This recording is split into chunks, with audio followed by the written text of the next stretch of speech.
Hello, everyone. My name is Carlene Cadet Francois. I help busy professionals open and operate successful assisted living facilities right here in Florida. My focus is in Florida. Today, we're going to cover how to register for the core training state exam, where you sit and actually take the state exam in order to become Florida administrator. Okay. Today, we're going to focus on some of the requirements and what to expect on test date. Currently, as we speak, there are two methods of registering for the state exam, so you can sit and actually take the test.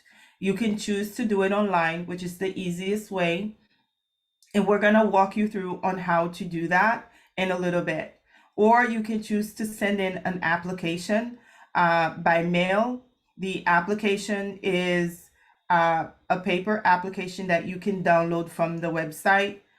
Just make sure that you put, your payment method in there. And remember that they do not accept personal checks. So when you choose to mail your application, it may take longer. So my advice is to do it online. Another important point to remember is that before you can register to sit for the state exam, you must have already completed the 26-hour core training. And your core trainer will have to confirm that you actually completed the core training. In doing your registration process online, you'll have to upload your core training certificate as part of your registration process.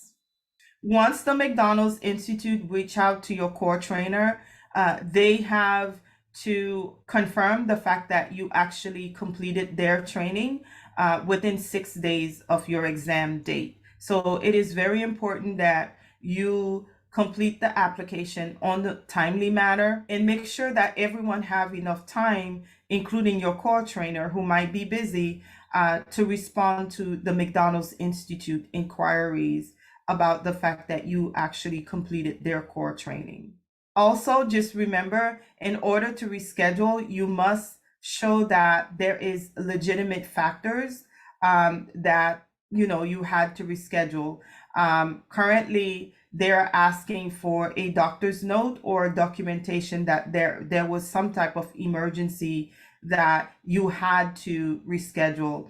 Unlike back then, back in the days, you were able to reschedule, I think within like 2 weeks, you could reschedule and change your test locations. Right now, they are no longer doing that.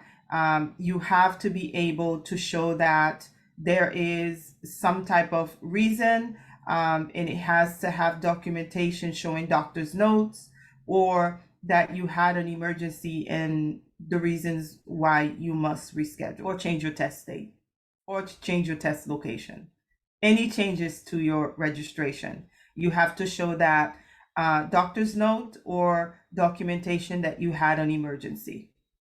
And then remember that you are allowed to retake the exam as many times as you would like to, but there is a time frame. You have to wait 31 days between the last time you took the exam and the next time you want to take it. And the process is the same. You have to pay a brand new fee. And once they have your information from your core trainer, they're not going to request that every time you actually reschedule to take the exam. And remember, there are no cancellations. So if you cancel, you're going to lose your money. If you didn't show up, you're going to lose your money.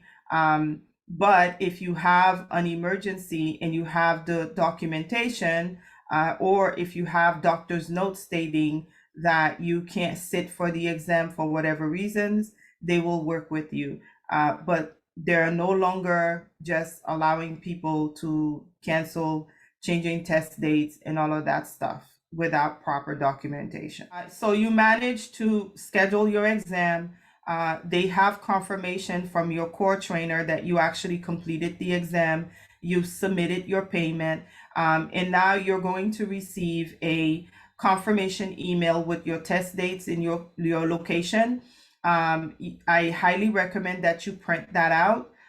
Bring that with you. Some of the things that you need to bring with you during your exams, you need to bring a governmental ID. That ID have to have your current last name on it. So your last name that is on your ID needs to be the last name that you register with. So your name, everything have to be consistent with whatever governmental ID that you are going to present as your proof as who you are to enter to sit for the exam. Your information, your name has to match with the name that you have on the registration. Bring with you number two pencils and bring several of those number two pencils because as your nerves gets the best out of you, and we do have a study group that you can join to help you gain more confidence and to help you practice and go over the things. It's live, in person, online. So we can't hold hands, but we're live online. You can ask me questions and I can answer your questions. So that study group is one way that we can minimize those nerves because you know you prepared and you over prepared, you went over everything and you know what to expect. And you know what to do, you know testing strategies, you know the information. One way I always prep my nerves is I overstudy and I learn the information, and that helps me to really keep calm because I know the information. I just have to keep myself calm to actually do well. Um, and that's something you can gain with us. So you would bring with you your governmental ID. You will bring with you some number two pencils, and you will bring with you your confirmation letter that they're going to email you. Bring that with you. Typically, bring a Ziploc bag, a clear Ziploc bag with all of that information in it. Leave your cell phones, leave your anything, your notebooks, all of that stuff will not be allowed. So bring with you a clear Ziploc bag. And if you want to wear a mask, also, you could put a mask in there. They're basically going to inspect your Ziploc bag, make sure that you only have what is permitted, which is your ID, your number two pencils, in your confirmation letter, and perhaps a Ziploc bag. You could bring with you a jacket. Typically, those testing centers are cold. So bring with you a jacket that you can keep comfortable. Wear comfortable clothing. Whatever you're comfortable in, wear it. Because you want to make sure you are as comfortable as possible. The test is only 100 questions test. You will have 2 hours. They are scenario based type tests. They cover the policies and procedures that governs the day-to-day of your facility and some things you should do to make sure our seniors are safe. So if you studied, if you went over the materials, calm down, you'll be okay. Okay, you can do this.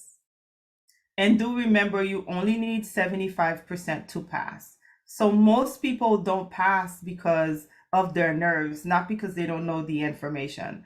And if you want to make sure that you studied and that you're prepared, reach out to us. Even if it's just giving you some testing strategies, you really can do this. So we're going to go over the how to actually do the process online.